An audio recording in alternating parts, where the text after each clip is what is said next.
On my intro, and then we will get started.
See that 100 mil in the safe, no I need that. See a smile on your face, yeah I need that.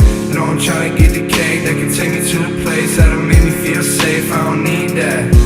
Tell me about the way you felt, I can tell you about the things that I said myself. I got a lot of demons sitting on my shelf.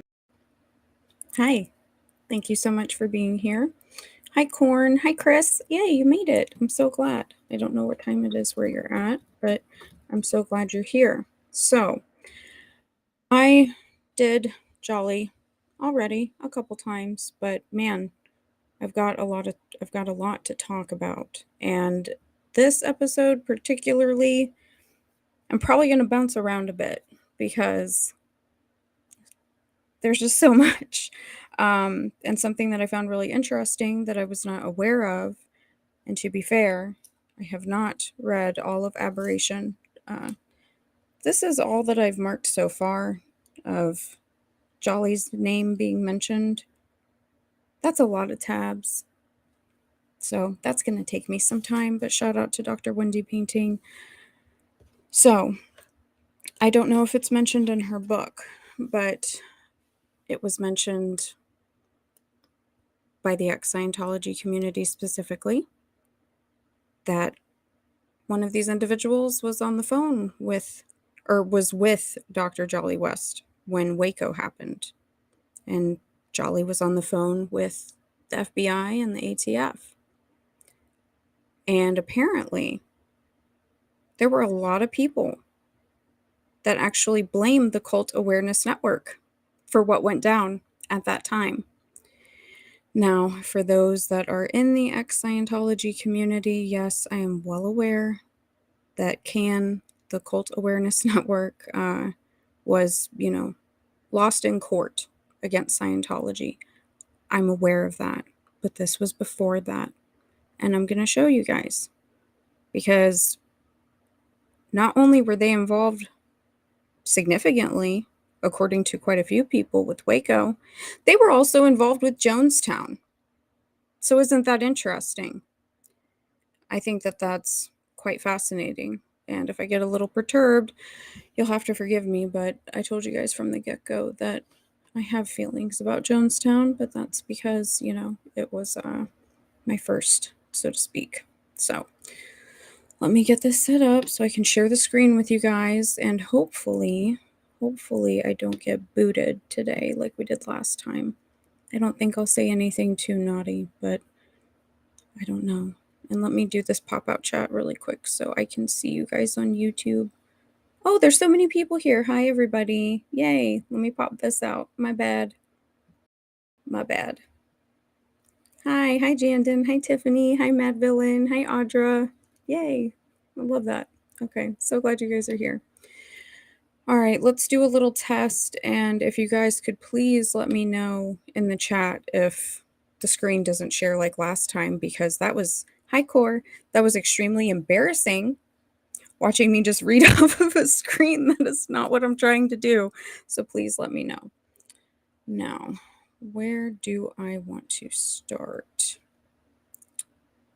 So let me find this, because I want to just refresh some people's memory, because I've reached out to this individual in the ex-Scientology community again, and they've ignored me again, and that's okay. But I don't know if you guys remember, I brought up the Violence Prevention Center, and those were mostly just short articles, but I found this beautiful old psychiatric catalog where it really gives a nice breakdown. So let me get to the top of the screen and then we'll show you guys. I also figured out how to highlight these, which is exciting. So let me see which one we want to do. Yeah, we'll do the tab. Okay, this should work. Let's see. I don't see it. Oh, there it is. Okay, maybe just a little laggy. Hopefully that's working. Bueller. Hi, Katie. Thank you so much for being here. All right, let's hope that this is working. Okay, so this is the Psychiatric News, and this was from May 1st, 1974. Look at that. I'm getting savvy with technology, you guys. I figured out how to highlight a PDF. Ooh. Oh, there we go. Okay. So, I wasn't aware that Jolly had proposed this. I think it was 7 times in total. He really, really, really wanted to do this. So, right here, this was the public criticism, which I showed you guys when we talked about this before. Scientifically misguided, ethically unsound. And he is the author of the project's proposal. So, right here, 7th revised version. He was not letting this go. No. Because eventually, someday, I will be talking about Iran-Contra, the ties to the Franklin scandal. So I just find that interesting that this was endorsed by Governor Ronald Reagan. Doesn't surprise me, but, I guess there's still a lot of, what do they call them, Reaganites? People talk about him, and I'm like, oh, you mean the guy that sold crack cocaine? Yeah, I know who you're talking about. All right, so up here it says continued from page 1. I'm obviously not going to read through the whole thing, but I did highlight some important stuff. Yeah, so here, see, the first of 8 proposals, studies of violent behavior and its control. And they wanted to do it in the community, in prisons, in mental hospitals, or wherever was practicable. And then we get a little weird, a little controversial, per this magazine. Now, I am a big proponent of people understanding the definition of words, and I don't mean that disrespectfully, but anytime they're talking about life science, personalized medicine, genetics, it's eugenics, okay? So I would just keep that in mind because that is just a historical fact. So there's Jolly just straight dropping a little eugenic bomb, but I mean, he was a racist, so it doesn't really surprise me. Okay. And for the ladies, I mean, it just made me laugh, but a definite relationship between the incidence of violent behavior and hormonal changes associated with the menstrual cycle. I won't say that he's wrong. Some women are known to pop off. And then right here, the implantation of electrodes deep within the brain in those patients whose outbursts of uncontrolled rage are linked to abnormal electrical activity in the brain, and a possible experimental program to record the bioelectrical changes in the brain of freely moving subjects through the use of remote monitoring devices. Remote control. Wow. And then here, techniques that have recently been devised which may permit surgical treatment of violent producing epileptic foci, hitherto inaccessible. I don't really know what those last 3 words mean as far as in a sentence together, but there it is. Remember, he completely flat out denied that in the last stream that I showed you guys, where he said that it wasn't really meant to be seen by lay people within the community. And we have it right here. And I'll probably post a link for this so you guys can look at it, because seriously, they're pushing so many random drugs in here so hard. It's pretty intense. So these were many of the vocal critics. I thought it was interesting that the Black Panther Party was there. And then the opposing psychiatric abuse of prisoners, the Children's Defense Fund, and the National Organization of Women. And then the state legislator got involved. This project, for some reason, has gotten by as one of the most slipshod, sloppy, and unscientific proposals and schemes that has ever met my eye. I would say that about most of Jolly's work, but that's just me. And then some of these other civil liberty groups, ethically unsound. It focuses on minority groups. They called it racist. The review mechanisms are inadequate. He tried to pull a fast one, said that he was going to change it to the Center for Life-Threatening Behavior, but everything was the same. So that didn't really work out for him. He thinks he's so smart, and he's not. Got a little bit more. So that he was supposed to do this with at UCLA. He said he had doubts about the adequacy of the proposed safeguards against certain kinds of improper experimentation, in part on his fears that the center may very well be misused by those outside of the university as confirmation of their view of what is the answer to the problem of violence in our culture. Hope we're all picking up what he's putting down. Now down here, I didn't really highlight everything. This is just Jolly, in my opinion, excuse my language, being a smartass. He said that no aspect of the program would involve psychosurgery. It wouldn't be anything like Clockwork Orange. He thinks that people are stupid, honestly. So, and then over here, it was just at the college itself. The programs and the screening was going to be predominantly Black school and a Chicano school. And they said that it was racist and sexist. And those are things that, I know that are very overused. So I don't, just throw those words around. But, there's just a little refresher from the psychiatric community themselves. I thought that was pretty interesting. Very detailed. Let me see where you guys are at. Foci is where the seizure stimulus is. Thank you, Katie Kane. I knew that word sounded familiar, but I don't like going to the neurological ICU. Neuro patients stress me out, so thank you. All right, moving on. Now, let me find the next one. So here's what I would like to show you guys. So this specifically, there's a couple of letters, but I want to show you guys this one. So this is a letter from a group of Christian missionaries, and they are calling for a meeting about what happened at Waco. Because apparently there was a lot of, don't want to say dissent, but it was dissent. There was a lot of good argument that the American Family Foundation, which changed its name to CAN, the False Memory Syndrome Foundation eventually, Jolly West, Margaret Sanger, Martin Orne, Richard Offshee, that these people were basically trying to go against individuals' First Amendment rights and also go against their religious freedoms. I think that there's a fair argument for that, especially because 9 times out of 10, when you look up these people's actual testimonies in court and read the court documents, their professional witness testimony is tossed out because it's trash science. It's trash.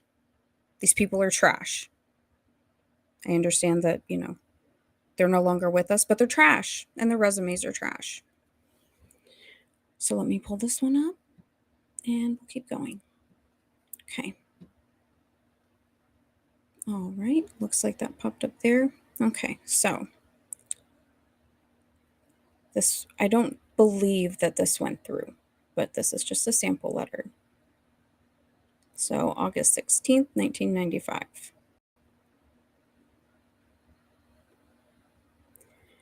So, during the hearings, a proposal was made that anti-religious organizations such as the Cult Awareness Network and American Family Foundation be consulted in situations of crisis, and that one of their quote-unquote experts be called upon to testify at these hearings. We were deeply concerned by this proposal, as an expert from Cult Awareness Network, convicted felon and deprogrammer Rick Ross, was instrumental in fomenting prejudice, distrust, and fear in the ranks of both the ATF and the FBI before and during the 51-day standoff.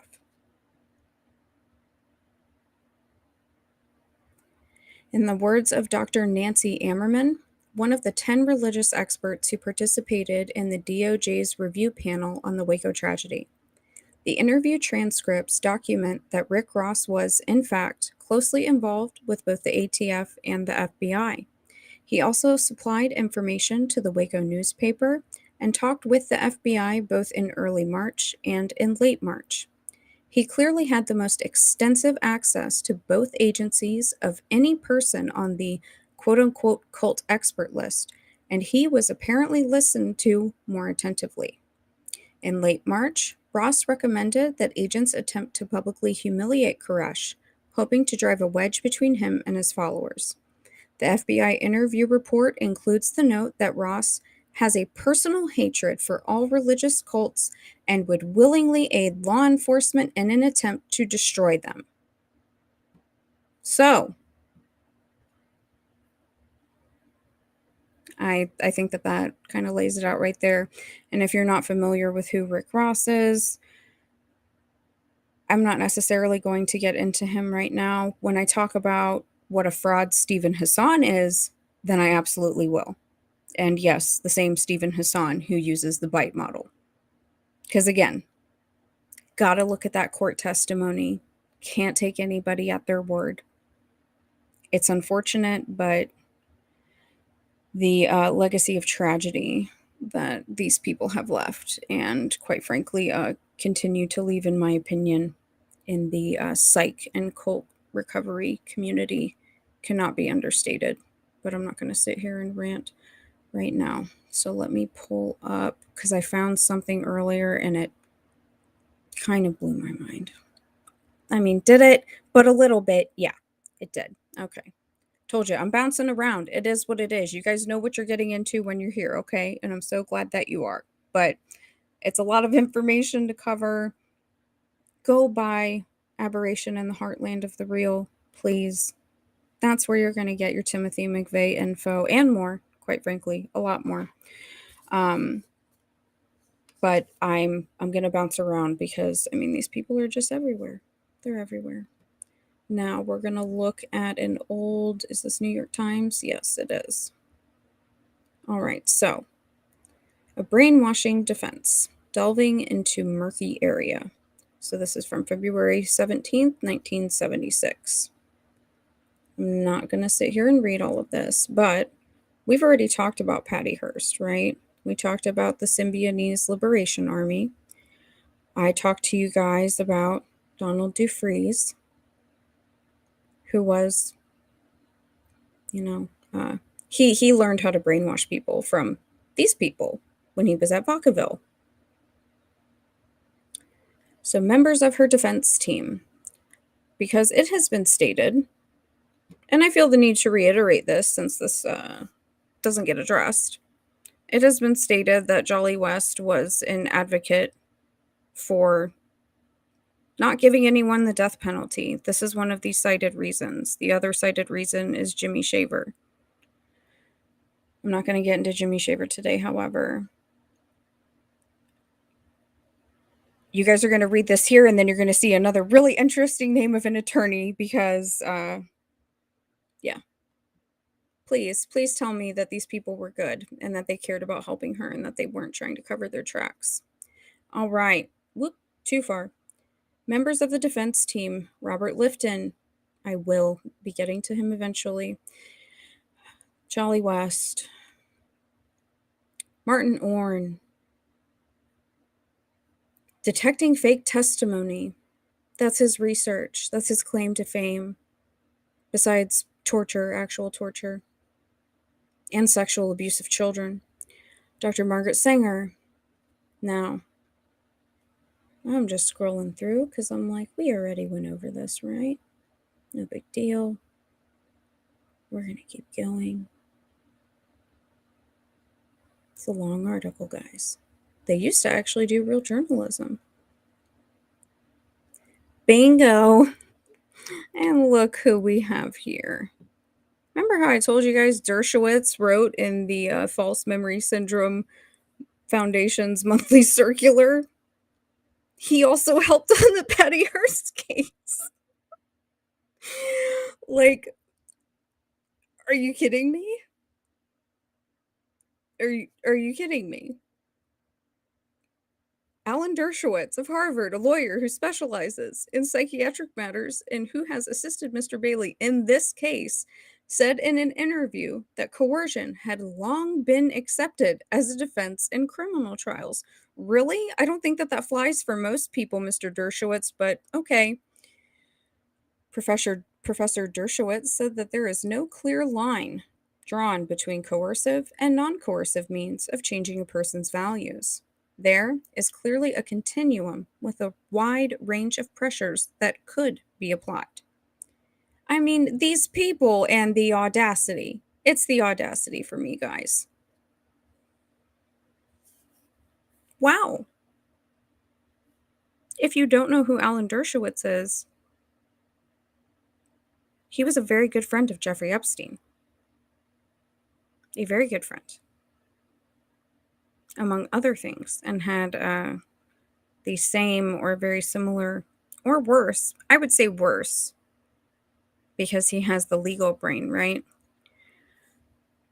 So the same proclivities or worse than Jeffrey Epstein, who's writing in the False Memory Syndrome Foundation monthly circular and is also on the Patty Hearst case as a consultant with Jolly West, Margaret Sanger, and Martin Orne.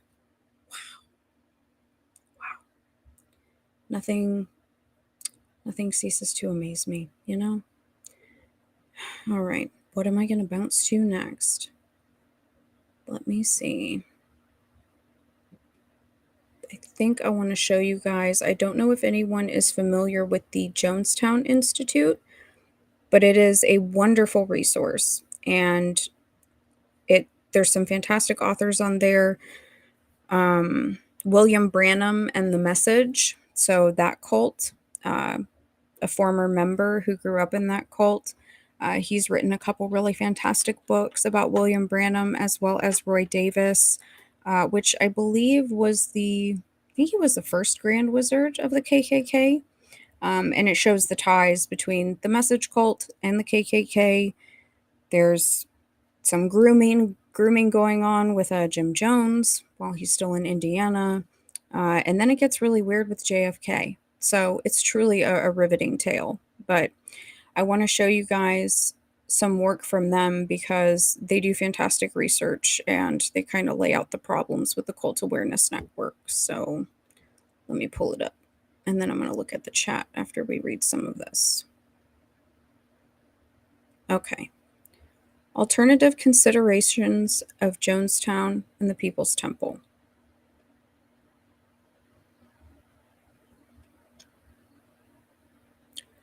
So, right here. This is a chapter from the Cult Awareness Network, Anatomy of a Hate Group.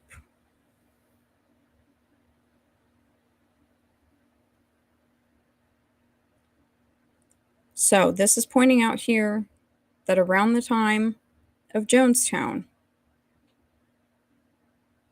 they were lacking funding and they were under investigation. They were also getting a lot of pushback. Why? Because of their quote-unquote deprogramming. I think that that's very interesting when we read Patty Hearst's book that I posted for you guys in the live Google document, where she's talking about how absolutely horrible Jolly and Martin Orne are to her. Were they trying to deprogram her? I don't know. Why did they do all those things to her after they know what she went through? So why? I don't know. Let me see if this is going to catch up. Okay, right here. In the months prior to Jonestown, so this is the, what is it, CFF? This is the previous name for it. Citizens Freedom Foundation. Their guiding lights, Jolly West and Margaret Sanger, both with acknowledged CIA connections, were working out a new strategy. It would promote the false notion that cult brainwashing was more absolute, dangerous, and insidious than any other form of brainwashing. Jonestown was the proverbial blessing in disguise. With complete disregard for what actually occurred, West, Singer, and CFF connected minions sprang into action to interpret the event. Jones had brainwashed everyone at Jonestown, who then willingly engaged in ritual suicide. They have continued to push this propaganda line to this day, despite no evidence to support it and voluminous evidence to the contrary. And in an ironic and gigantic switch that is a story in its own right, a former president of Cannes raised Jonestown mass suicide as a battle cry against religions for more than a decade. The little-known fact is that this same woman, the daughter of U.S. Congressman Leo J. Ryan, who was slain on his fact-finding mission to Jonestown, had sued the government shortly after her father's death, charging that Jonestown was a CIA operation. And if you guys didn't know that about Jonestown, sorry, but you're learning today. Her lawsuit charged that it was the CIA that practiced mind control at Jonestown, not Jim Jones. But that was before her about-face occurred. I cannot state enough how pivotal the murder of Leo Ryan was in history. I really cannot, because once you understand what happened at Jonestown and what he was trying to do to the best of his ability, as far as we know, it's... Anyways, I'm just going to keep reading. The congressman's daughter, Patricia Ryan, has forcefully and vocally exploited her father's death at Jonestown. It has become the national media platform from which she and the Cult Awareness Network have denounced a broad range of religious movements. Patricia Ryan became president of the Cult Awareness Network in 1990, serving in that capacity to 1993. She remains on its board of directors to this day. I did not look and see when this book was written, and I have the lawsuit where Scientology bought it. I'll pull it up. We're going to keep moving on. So, Ryan and the Cult Awareness Network do not talk about the time when she and her 2 brothers and 2 sisters, after a full year investigating who should be held responsible, sued the CIA over their father's death by still unidentified gunmen. The Ryans alleged that the CIA had conducted mind control experiments on the members of the religious colony at Jonestown and that the U.S. government was responsible for their father's death. Today, in concert with Can and Cynthia Kisser, Patricia Ryan has invoked the memory of her father's death while campaigning against the spirit of his causes. During the 1993 siege near Waco, Patricia Ryan was quoted by the Houston Chronicle as urging the use of whatever means necessary, including lethal force, against the Branch Davidians. If Patricia Ryan once believed that intelligence officials were behind the Jonestown tragedy, what caused her about-face? Why won't she talk about it? At one point she was convinced, and then she changed her mind. Or it was changed for her. I'm not going to read anymore. I think that that is more than enough for everybody to kind of chew on. Okay? Because I had read a lot of books about Jonestown. Obviously, I had watched all the documentaries. I had read a lot of books over the years growing up, and, I thought I knew that stuff back to back, kind of, right? because it was the psychology and the racial aspect for me. I think that that's really what stuck out to me when I was young. But once you learn that, one of the most notorious CIA henchmen was, with Jim Jones in Indiana before he went down for Operation Condor to train the guerrilla armies there, well, you just kind of see everything unfold. There's just a lot of weird stuff with Jonestown and the assassination of Leo Ryan. It's a shame. It's a real shame that these clowns used his death to validate their existence, quite frankly, because I don't really see what's the point. These people have done nothing but wreaked havoc and caused harm. All right, let me pull up this chat over here. It's not working in my stream. So, hi, Katie. Hi, Jandon. Let's see. Rick, yeah, not the Rick Ross that's in prison. Very good point, Jandon. Okay. Ooh, McRamble on. If you're going to be by there, I would love to see pictures. I've never been there before. Let me see. Katie Kane, I'm going to look that up because I know exactly what you're talking about. The bombing of the black activists. Absolutely. I will talk about that. Let me see. People believe because they went to a certain school, they should be held up higher. Yes, Audra P., my eyes are rolling in the back of my head as well. And let's see. Somebody mentioned OJ. A couple people mentioned OJ. OJ did it. Alan Dershowitz allegedly helped him get off the hook. Actually, not only that, so did Elizabeth Loftus. Surprise! Of the False Memory Syndrome Foundation. She was also a professional witness for OJ, so isn't that funny? Let me see. Hello. Hi, Jean. Hi, hi, hi.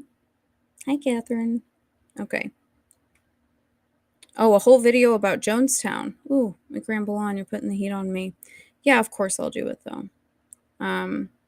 It's a lot. It's a lot. Because when I learned it, I was like, well, I don't know anything. What did I read all those books for? I got bamboozled. But the reality is that these guys are just really, really, really good at propaganda. That's all it is. This is literally what they do for a living. They're not smarter than anybody. I can assure you of that. They've just perfected this skill, so to speak. Let me see if there's anything else that's really, really interesting. I don't know if you guys have heard of or have seen any of the talks from Dr. Colin Ross. I don't know if he still does them to this day, but he does a lot of speeches and has requested and sued and finally got thousands upon thousands of documents regarding these doctors, including Jolly West and Margaret Singer. I think that I'm going to save the Scientology CIA ties and the Jolly West Scientology ties for another time.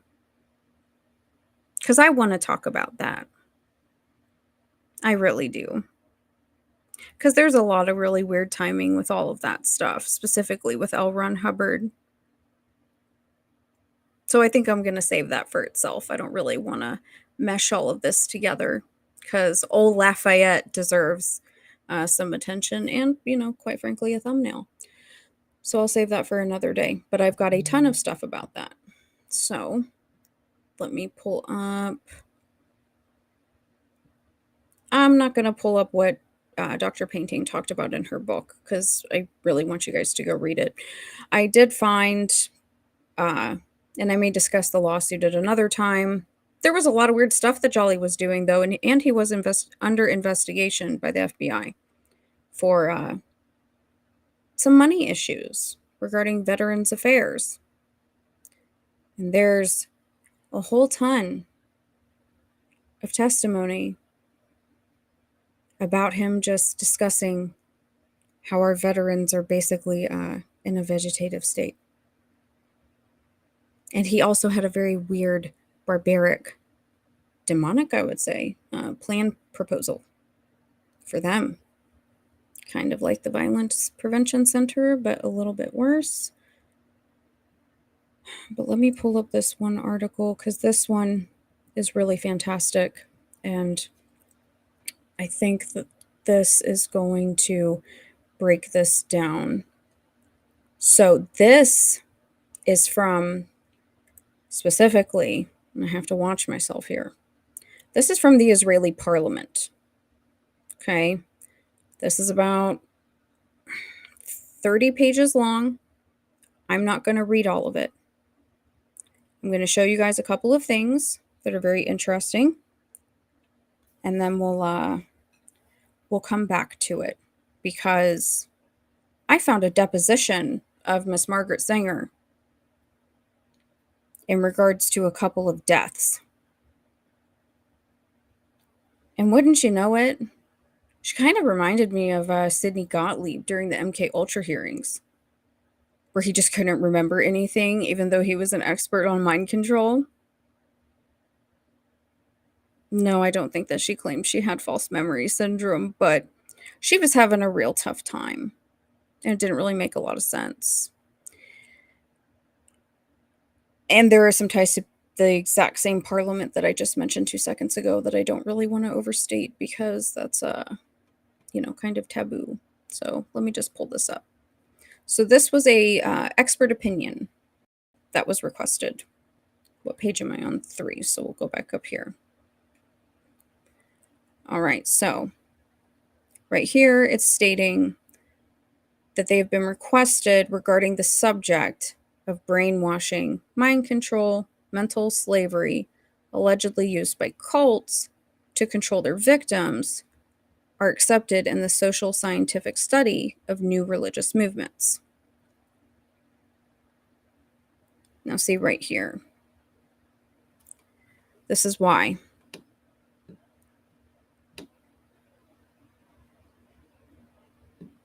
I think that this is fascinating, because these people were causing problems all over the world. They were begging the Israeli parliament not to pass a proposed law against cults based on the notions of mind control, which they regard as non-scientific. And then they give, sorry if this is making you guys dizzy. Okay, right here. This gives a little history about Jolly.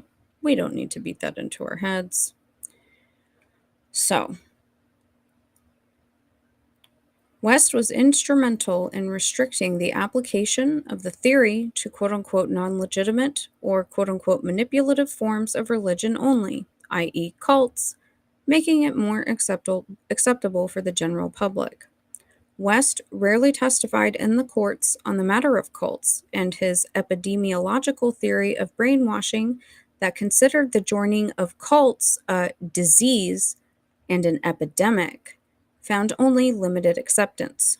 The brainwashing theory that was applied to the cults by the anti-cult movement in the 1970s and 1980s was, for the most part, a construction of Margaret Thaler Sanger. And then I thought this was really interesting, because I've obviously, not had the easiest time finding information about her, but fortunately, this is all cited very well. So she was a clinical psychologist who lectured without ever becoming a tenured professor. Imagine that. She was also a student of Edgar Sheen, who was a leading scholar of manipulative influences.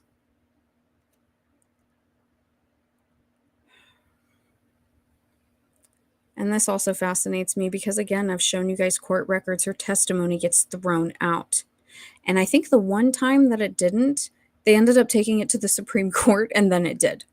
So, Sanger often appeared in court as an expert witness, and in a sense, she invented a new profession as a psychologist in the service, practically full-time, of anti-cult lawsuits and initiatives. Sanger made frequent use of terms such as Sheen's coercive persuasion and Lifton's thought reform, treating them as synonyms for brainwashing. In the 1990s, she wrote books and articles with Janja Lalick, And that is the individual that I first heard within this ex-cult community talk about any of the board members' names. That is the individual. Miss Lalick believed she had been the victim of brainwashing by a political cult, having been a member of the Democratic Workers' Party, a Stalinist organization regarded by the American authorities as connected with international extreme left terrorism. Having left that organization, trying to make sense of her own experience, Lalick worked with Singer and eventually earned a doctorate.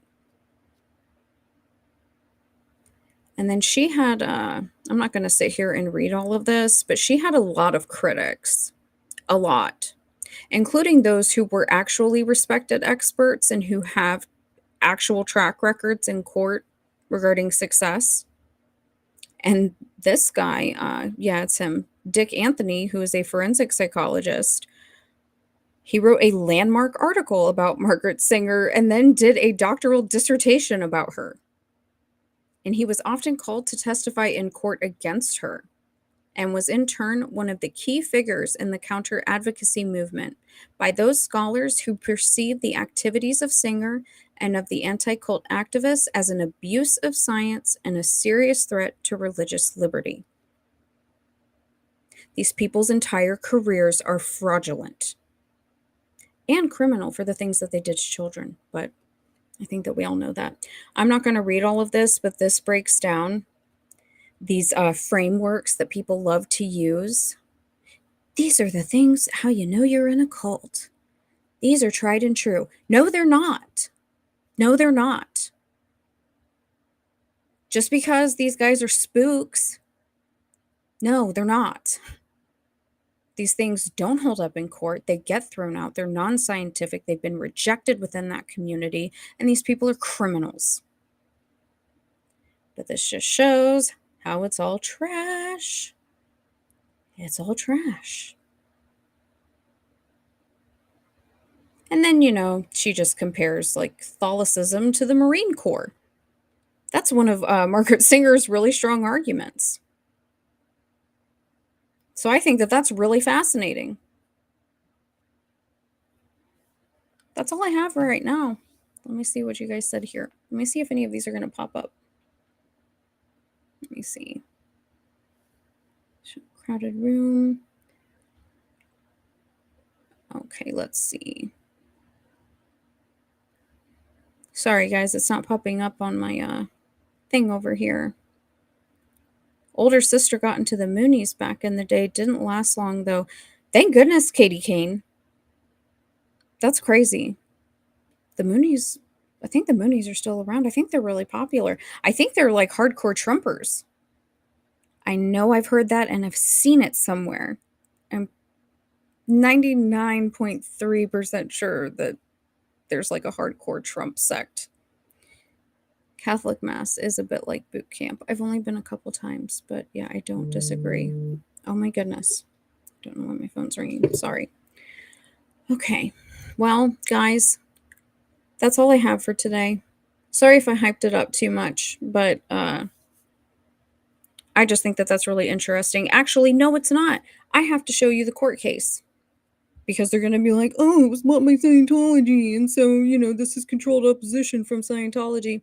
Don't want to hear it. Give me a second. Let me find it. Because I'm not playing that game.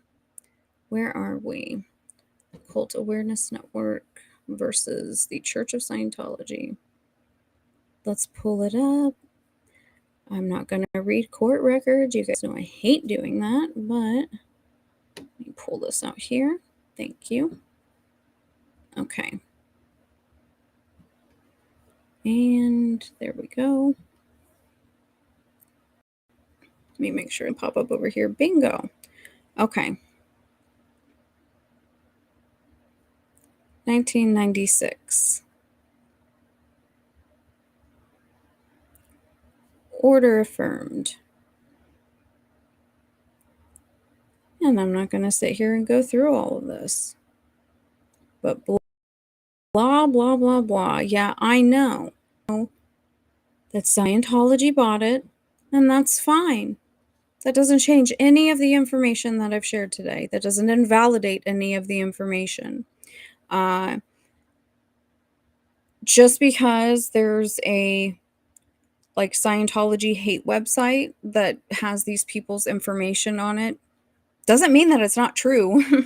I'm just saying, the information's still out there. The court records are out there. And I have not gotten anything from any of those websites. Doesn't mean I'm smarter than anybody. I'm just saying. That's called gatekeeping information. You should be allowed to look and think for yourselves. But maybe certain people don't want you to.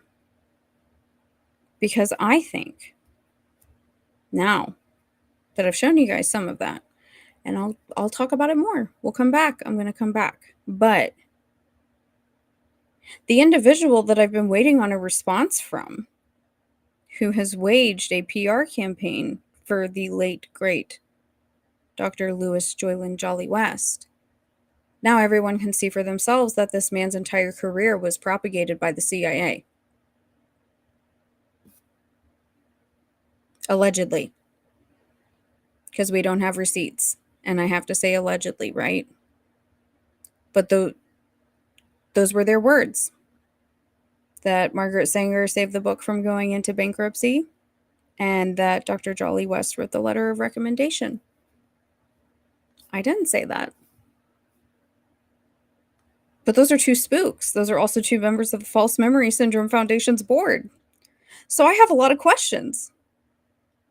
But who am I, right? I'm just like this stupid little small channel who doesn't know anything. So you're under no obligation. I just think it's a really weird take to not be transparent with your audience and disregard factual information about your hero, Jolly West. And all you want to talk about is if Manson was controlled by Jolly. There's literally a lifetime worth of other things that we could talk about with Jolly that would warrant his very, very, very poor reputation. But we'll just keep chasing after that white whale, right? Jolly, the white whale. Because I'm going to keep going because I could do this forever. Not today. I'm going to stop now. But just some food for thought for everybody who may... the edges might be softened because of the appearance or the tone of voice or the way that someone presents themselves. I don't trust anybody that's affiliated with spooks, quite frankly. Just saying. McRamble on. I'd like to learn more about Hassan's background. Heard he was involved in controversial stuff.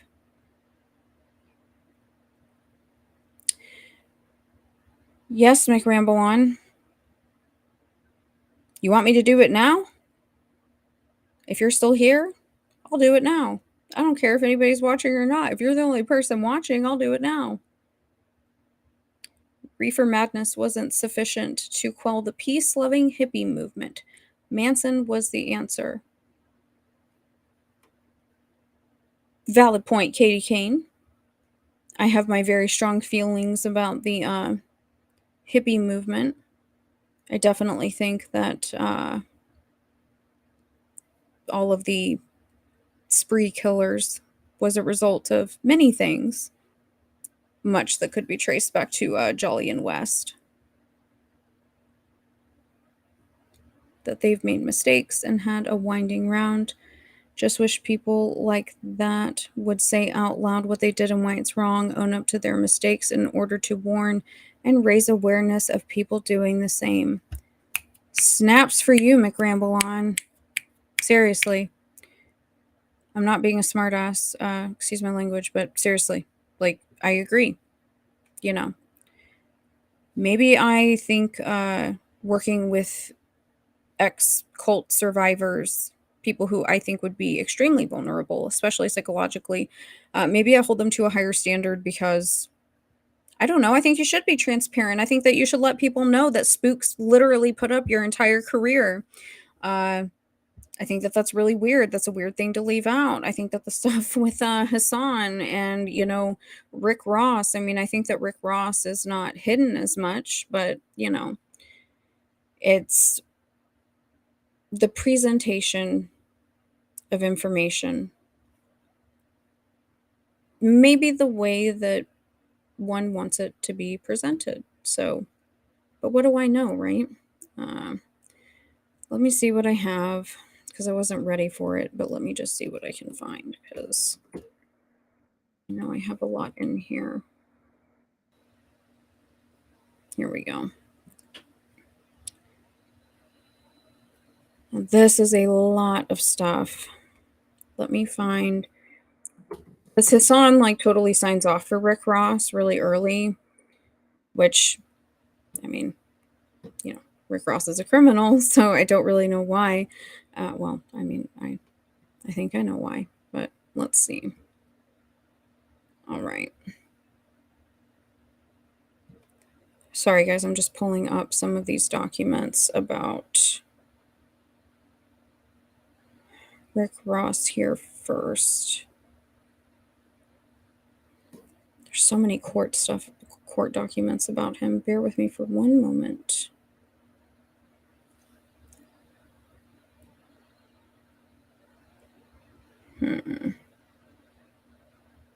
I had his silly little resume that he put for himself in one of their flyers. So let me see. Let's just look up Hassan then,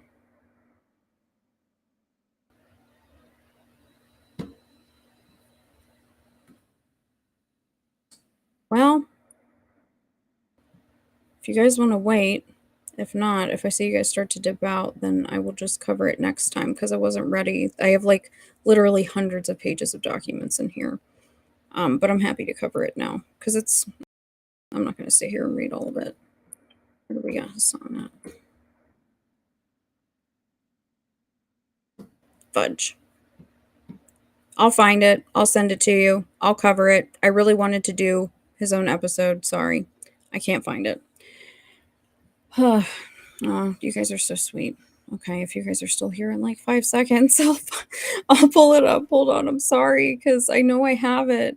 There's just so much here. It's honestly, some of this stuff gets really overwhelming. Let me see. Maybe I should just type it into my computer, the whole search, the entire thing, and maybe it'll come up that way. Nope. Because I found a real jazzy Google Drive last night. It had everything Jolly West, some stuff that I've never seen before, and I was completely losing my mind. Come on.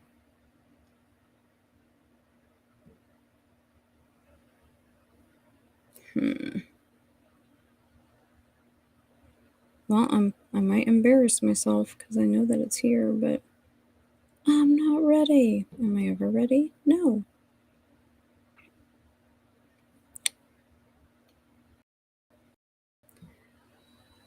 So here's what I know that there's one very solid article. It's not saved on my computer. Hold on. Steve Hassan. And I've checked her out. I've looked at a lot of her stuff. And I think that it's very legitimate, her concerns. And this website is not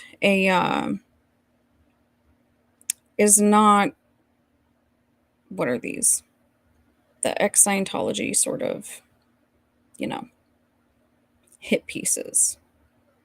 All right. So this article has been republished in countless places. So I just pulled up the first one that popped up because I can't find it on my computer. Maybe I renamed it or something. So this is ethical concerns raised in Stephen Hassan's book on cults. And this is written by Kathleen Mann, I believe. I'm sorry. Let me switch you guys over. Let me make sure that works. Let me pull the screen over here. All right. Yep, I got you guys. Okay. All right, so when I said, reprinted with permission, that's what I mean. It's been published on tons of websites. So,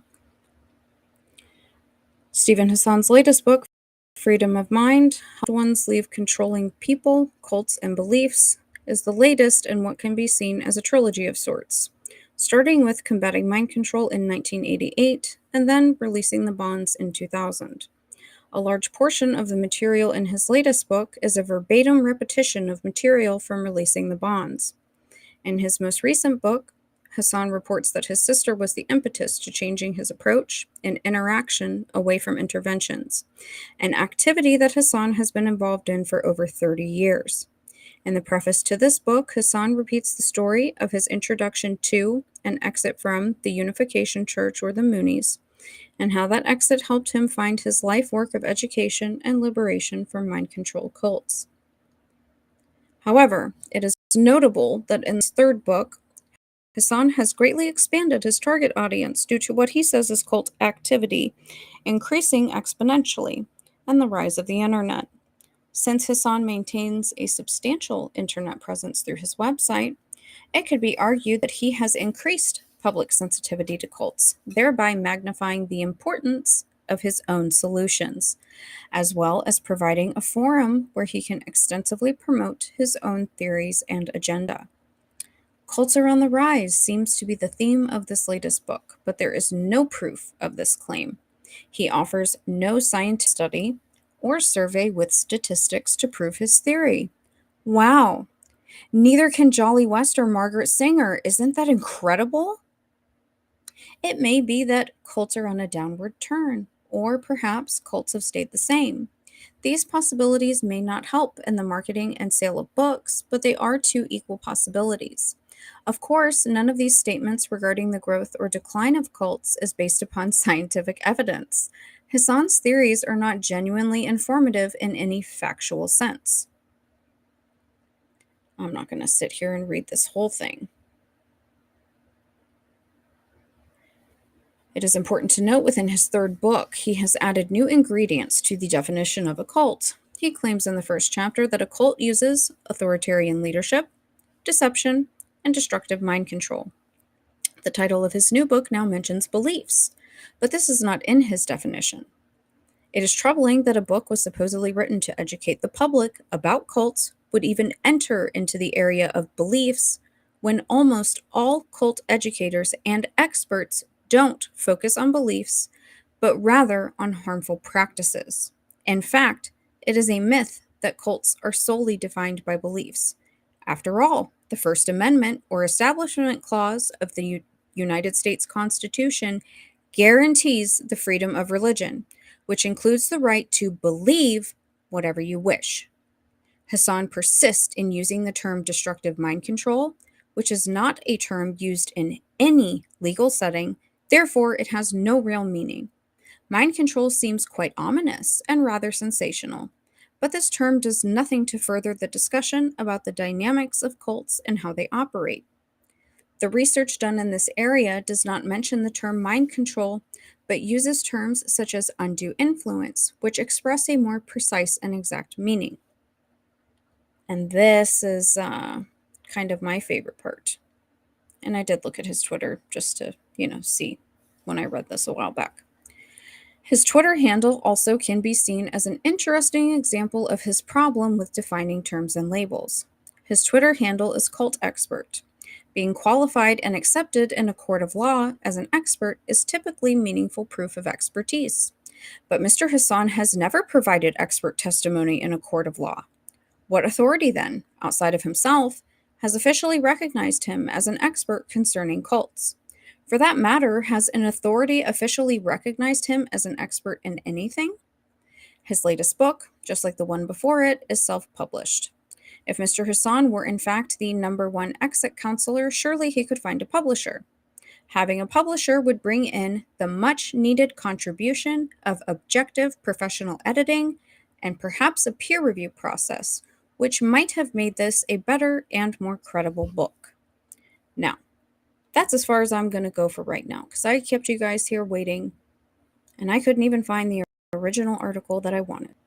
So, I have tried to find in so many court records, so many, anything with Stephen Hassan's name in it. Anything. And there's nothing. There's nothing. Okay? Please prove me wrong. I'm being serious. I'm not being facetious. Please prove me wrong. That would make me happy. It really would. I would like to be wrong. Because I remember a long time ago when I used to listen to true crime and, Stephen Hassan's bite model was referenced, and, that was something that was just kind of, repeated constantly. And so I thought that it was legitimate. So I didn't question it. But I can't find anything at all whatsoever. So here we have another self-professed expert who eventually I will find the little resume that Rick Ross put together where Stephen Hassan sings his praises, even though Stephen Hassan was involved, or I'm sorry, Rick Ross was involved in kidnapping. Kidnapping. That's what a lot of the, cult recovery deprogramming stuff was. It was a lot of criminal activity. Kind of like Jolly West and Margaret Sanger. I don't know. Maybe I'm crazy. Maybe. But just remember, I said allegedly, and I didn't say anybody's names. And I just showed you guys articles. And I'm allowing you all to think. Because no one's the arbiter of truth. And you should never, ever, ever not trust your own eyes, not trust your own instincts, and, think that your mind is deceiving you because maybe someone is withholding information from you or being untruthful. We are given the freedom of thought for a reason, and we have bodily autonomy for a reason. Because there's just something really weird going on, and it's not just the Ex-Scientology community. There's just something weird going on, period. And I don't know how I feel about it yet, but gotta keep going. So now I'm going to sign off. Thank you guys for waiting while I tried to find that. I will put together something. That way you guys can look at all of that, because I've had to start saving these things to my computer as a PDF. Makes it a little bit difficult to share the links. And if you guys have anything specific that you want me to talk about next time, please let me know. I got to come back to, all the monarchy stuff, because I'm not even close to being done with that. We're just getting started. Okay, so thanks guys. I'll see you soon.